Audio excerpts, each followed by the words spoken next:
અરે મેં કીધું ને કે મોટું મોટું ઘરમાં દવાખાનું આવ્યું હોય ને, કે મોટું મોટું ઘરમાં દવાખાનું આવ્યું હોય તો કુળદેવીને દીવો ચાલુ કરી દો, અખંડ દીવો કરો ને કે માં હજારો કરોડો લાખો ગુના થયા છે, જીવાડો ને તું અને મારે ને તો તું લઈ જજે, તારો આલેલો છે ને તું લઈ જજે.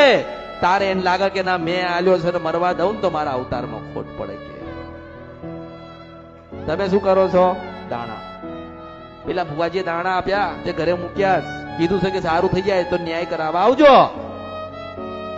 પેલા ભુવાજીએ વાળીને નાળિયેર મૂક્યું છે. પેલા ભુવાજીએ અમને બોલાયા છે, અમને કીધું છે કે તમને માતાજીનું દુઃખ છે, દુનિયામાં બધા માતાજીનું દુઃખ બતાવે છે, પણ એવું કહેતા કેમ નથી કે આ કારણથી તમને દુઃખ આવે છે? આપણો પેટમાં દુઃખ આવે તો ડોક્ટર પાસે નહીં જતા? ડોક્ટર સીધી દવા આલે, પણ નહીં મળતું તો પછી રિપોર્ટ કાઢે ને કેના કારણે દુખાયો, શું ખાધું તો દુખાયો, આની દવા શું?